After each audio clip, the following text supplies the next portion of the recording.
Assalamualaikum warahmatullahi wabarakatuh. Baiklah, bertemu lagi dengan saya Novi Susanti dengan NIM 200002057. Saya dari Prodi Administrasi Pendidikan, Fakultas Ilmu Pendidikan Universitas Negeri Padang. Pada kesempatan ini saya akan mempresentasikan sebuah video tentang excellent service atau layanan prima oleh praktisi PR, yang mana tugas ini saya buat untuk memenuhi tugas mata kuliah Manajemen Humas dengan dosen pengampu Dr. Hanif Al-Qadri SPD MPD. Nah, langsung saja kita masuk pada pembahasan kita pada kali ini, yaitu tentang excellent service atau layanan prima. Nah, salah satu kunci dari suksesnya public relation adalah dengan memberikan layanan prima. Jadi, tidak hanya sekedar layanan, tetapi memberikan layanan prima kepada seluruh stakeholders-nya, seluruh pelanggan atau klien, atau mereka-mereka yang terlibat baik internal maupun eksternalnya lembaga atau perusahaan kita. Nah, istilah secara internasional mengatakan bahwa maksud dari layanan prima ini adalah excellent service.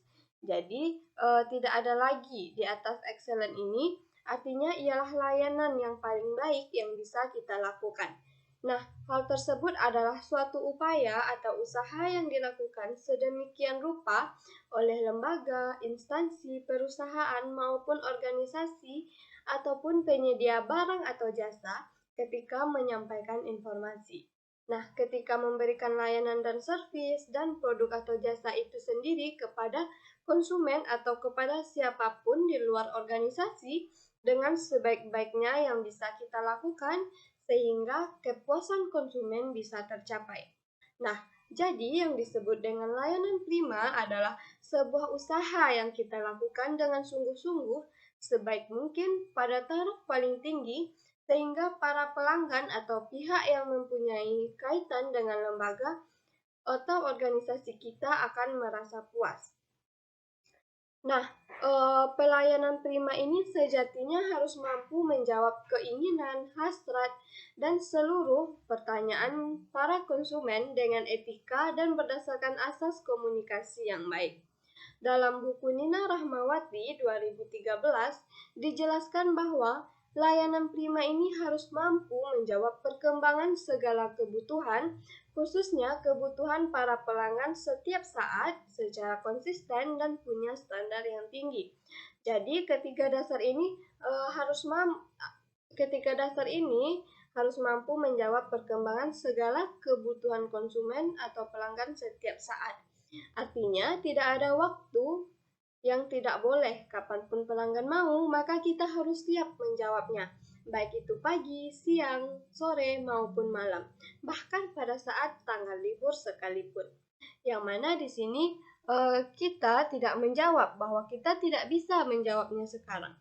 Kemudian konsisten dan standar yang tinggi ini artinya kita melakukannya dengan cara yang paling tinggi atau disebut dengan excellent tadi.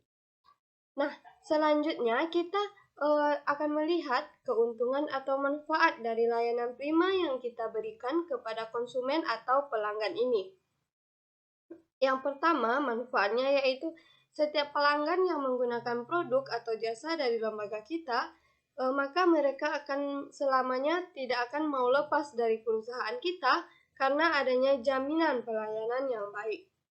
Nah, kemudian yang kedua, untuk menjalankan atau memanfaatkan berbagai fungsi layanan, mulai dari komunikasi, ekonomi, penilaian, dan lainnya. Misalnya, fungsi komunikasi ialah layanan prima sebagai sebuah usaha untuk menyampaikan informasi terkait produk atau jasa yang kita punya, maupun terkait apapun yang ingin kita sampaikan kepada para pelanggan kita yang didapat oleh konsumen kita ketika membeli ataupun menggunakan barang atau jasa yang kita punya. Jadi, informasi detail, benar, dan jujur di sini. Kemudian, fungsi ekonomi ialah dengan layanan yang baik, maka bisnis atau perusahaan yang akan kita lakukan akan semakin untung. Karena sekali orang merasa puas, maka akan selamanya mereka menjadi pelanggan terbaik kita. Nah, kemudian fungsi penilaian. Artinya di sini layanan prima tadi akan membuat para konsumen atau pelanggan kita untuk menilai tingkat kebaikan dan kecakapan dalam melayani konsumen, sehingga mempengaruhi keputusan mereka dalam memilih layanan kita. Dan sekali mereka nyaman atau puas, maka mulut mereka akan menjadi sumber informasi buat produk kita kepada pelanggan-pelanggan yang lain. Maka akan bermunculanlah pelanggan-pelanggan baru melalui fungsi penilaian ini. Kemudian yang terakhir manfaatnya ialah fungsi persaingan, yang mana layanan prima ini dapat berfungsi sebagai tolak ukur untuk persaingan dalam perusahaan kita. Nah, itulah manfaat dari layanan prima ini. Kemudian kita juga coba melihat tujuan dari layanan prima ini. Yang pertama yaitu memberikan kepuasan kepada keseluruhan pelanggan atau mereka yang terlibat secara langsung dengan perusahaan ataupun lembaga kita. Yang kedua, memberikan kepercayaan. Artinya, sekali mereka merasa nyaman, maka seumur hidup mereka akan bisa percaya kepada kita. Kemudian yang ketiga, sebagai upaya perusahaan atau lembaga untuk menjaga loyalitas para pelanggan dan tingkat intensi konsumennya. Yang keempat, membantu para konsumen dalam mengambil keputusan menggunakan produk kita. Yang kelima, mempermudah para konsumen untuk memahami produk yang kita jual. Kemudian yang terakhir, menghindari adanya penyalahgunaan wewenang kepada konsumen. Nah, selanjutnya, bagaimana tolak ukur dari pelayanan prima itu sendiri? Tolak ukur dari pelayanan prima itu yang pertama, kaitannya dengan transparansi. Artinya pelayanan yang terbuka, gampang diakses oleh siapapun khususnya para konsumen, dan juga mudah dimengerti. Jadi tidak diberikan multimakna demi menyelamatkan diri ataupun perusahaan. Yang kedua, tanggung jawab.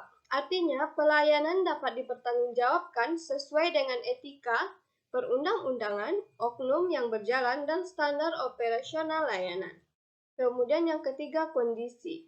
Artinya, pelayanan sesuai dengan kondisi dan kemampuan pemberi serta penerima layanan. Yang keempat, partisipasi. Artinya, layanan itu seharusnya bersifat dua arah, di mana layanan ini harus memperhatikan pelanggan dan lingkungan sekitarnya juga. Kemudian yang kelima, kesamaan hak. Artinya, layanan harus bersifat adil ke semuanya, tidak memandang agama, ras, golongan, dan situasi sosial, karena semuanya adalah sama. Yang keenam, harus adil, artinya bersifat baik bagi pemberi layanan maupun penerima layanan. Nah, berbicara tentang layanan prima ini, maka tidak akan lepas dari konsep yang namanya 7A tambah S.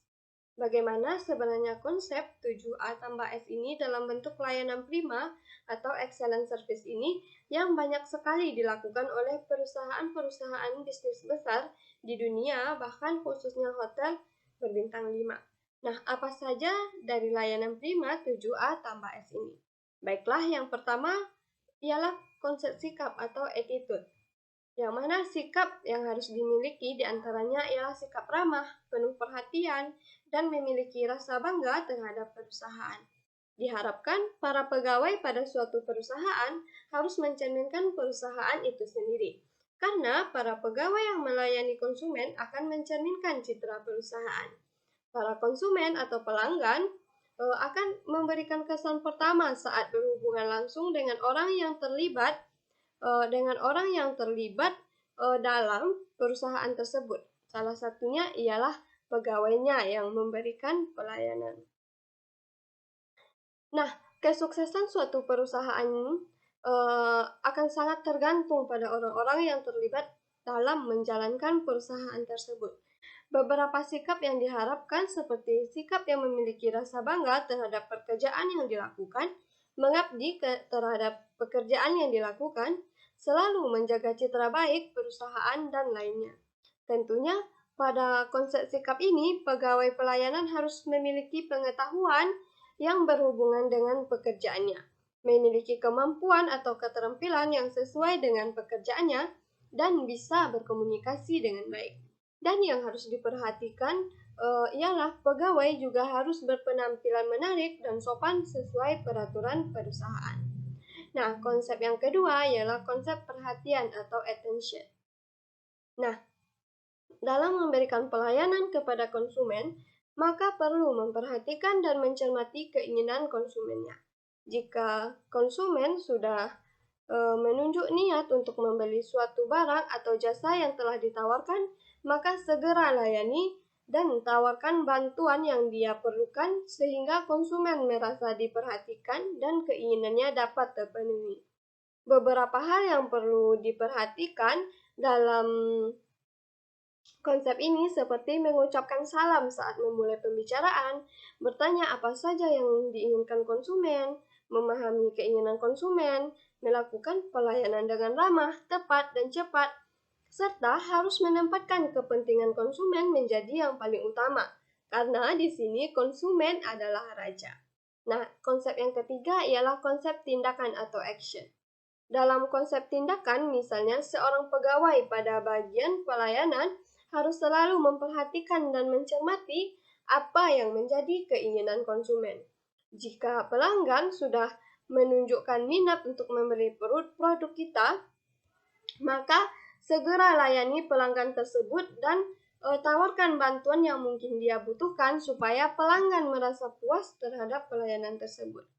Nah, beberapa bentuk pelayanan pada konsep ini, misalnya seperti mencatat pesanan yang diinginkan pelanggan, menegaskan atau mengecek kembali yang dipesan pelanggan, menyelesaikan transaksi pesanan pelanggan, dan biasanya jika sudah melayani mengucapkan terima kasih kepada pelanggan. Nah, kemudian yang keempat yaitu konsep ability atau kemampuan ataupun kesanggupan. Meski pada awalnya bukan konsep dasar, namun di era yang semakin berkembang, para karyawan harus memiliki kemampuan atau ability. Artinya, karyawan harus memiliki kemampuan untuk melayani konsumen, misalnya seperti komunikasi, kemampuan menjual, kemampuan memecahkan masalah dengan cepat, manajemen kemasan, hingga hal-hal yang lebih praktis, misalnya penggunaan teknologi seperti Excel dan software transaksi. Kemudian konsep yang kelima ialah appearance, yaitu penampilan. Penampilan karyawan, baik secara fisik maupun non-fisik, merefleksikan kredibilitas perusahaan. Maka dari itu, penting untuk selalu menjaga penampilan ini. Standar penampilan harus dibuat oleh perusahaan dan setiap karyawan harus menjalankannya, apalagi saat bertemu dengan pelanggan maupun tamu. Kemudian yang keenam, konsep accountability, yaitu tanggung jawab. Konsep pelayanan prima ini, accountability ini, yaitu sikap keberpihakan kita kepada pelanggan ataupun tamu atau mitra kerja sebagai bentuk rasa empati dan kepedulian kita. Sikap tanggung jawab ini jika dilaksanakan dengan benar dan sepenuh hati, maka bisa meminimalkan terjadinya ketidakpuasan pelanggan, tamu, ataupun mitra perusahaan kita. Nah, konsep yang keempat ialah affirmation.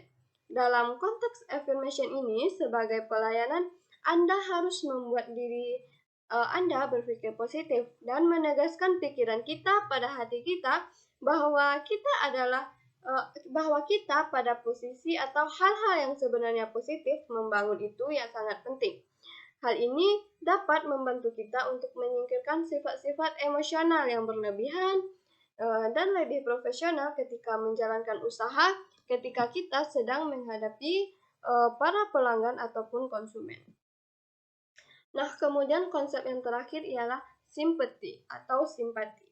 Sikap yaitu di mana kita akan merasakan apa yang orang lain rasakan, membuat rasa itu menjadi tersalurkan sehingga memberikan dampak dan keuntungan bagi orang yang kita lihat. Nah, hal terakhir yang menjadi konsep dasar excellent service ini ialah simpati ini. Terkadang sudah secara profesional melakukan pelayanan prima, namun karena kurangnya simpati yang dimiliki, proses pelayanan prima pun tidak berjalan dengan baik. Simpati sendiri ialah sikap di mana kita bisa merasakan apa yang dirasakan orang lain. Jadi konsep 7A tambah S ini sangat diperlukan dalam konsep pelayanan prima Dan hal ini harus dimiliki oleh praktisi PR dalam melaksanakan tugasnya. Baiklah, mungkin sampai disitulah pembahasan saya pada video kali ini. Jika terdapat kesalahan, saya mohon maaf. Saya sudahi dengan wabillahi taufiq wal hidayah. Assalamualaikum warahmatullahi wabarakatuh.